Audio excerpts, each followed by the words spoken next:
മനോജ് ക്ഷേത്ര പരിസരത്ത് എവിടെയുണ്ടെങ്കിലും പടിഞ്ഞാറൻ നടയിൽ എത്തിച്ചേരുക. ശ്രീദേവി കാത്തു നിൽക്കുന്നു.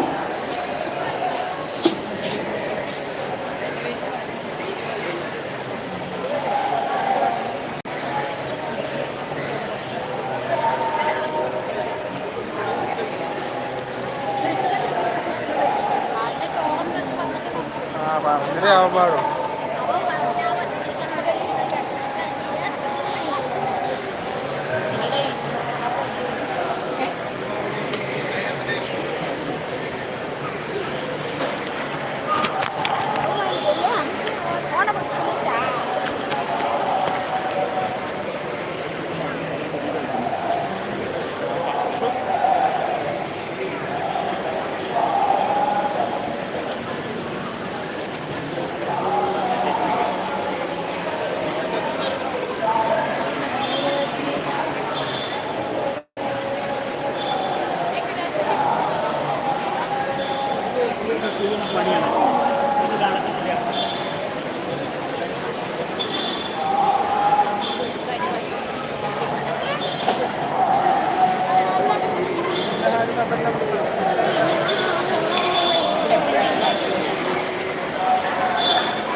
അങ്ങനെ പ്രിയതമയ്ക്ക് വേണ്ടി പ്രത്യേക വിമാനം സൃഷ്ടിച്ചു, പ്രിയതമയ്ക്ക് വേണ്ടി പ്രത്യേക രൂപങ്ങൾ സ്വീകരിച്ചു. ഒപ്പം തന്നെ പ്രിയതമയുടെ സൗന്ദര്യത്തെയും 10 മടങ്ങ് വർദ്ധിപ്പിക്കുകയൊക്കെ ഉണ്ടായിട്ടുണ്ട്.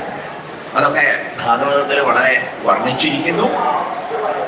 ഇവിടെ നാം ഏത് സമീപനം പുലർത്തുന്നുവോ അതുപോലെ നമുക്ക് ലോകം എന്നതാണ് വസ്തുത. Attitude is important. എന്തൊരു സമീപന ശൈലിയാണ് നമ്മൾ പുലർത്തുന്നത്. ദേവഹൂതിക്ക് ഇതൊക്കെ ലഭ്യമായി എന്ന് പറയാം. നമുക്ക് നാമേ പതിവതു നാക്കം നരകവും അതുപോലെ നാം തന്നെയാണ് നമ്മുടെ നരക സ്വർഗങ്ങളുടെ സ്രഷ്ടാക്കൾ എന്ന് പറയും. ഇവിടെ ഇരിക്കുമ്പോൾ നമ്മൾ എന്ത് മനോഭാവം പുലർത്തുന്നു അതുപോലെ ആയിരിക്കും നമ്മുടെ ലോകം. ഇപ്പൊ ദേവഹൂതിക്ക് ഇങ്ങനെയുള്ള ലോകങ്ങളുടെ ഒക്കെ അനുഭവം ഉണ്ടായി എന്ന് പറഞ്ഞാൽ അർത്ഥം അതിനനുസരിച്ചുള്ള സമീപന ശൈലി പുലർത്താൻ അവർക്ക് സാധിച്ചു. ശതവർഷമധവ്യദീപ്യസോയം നവകന്യാ സമവാപ്യ ധന്യരൂപാഃ വനയാന സമുദ്യതോപി കാന്ത ഹിതകൃത്വജ്ജനനോത്സുകാന്യവാസീത്. കുട്ടികൾ ജനിച്ചതോടെ, പെൺമക്കൾ ജനിച്ചു 9 പുത്രിമാര്.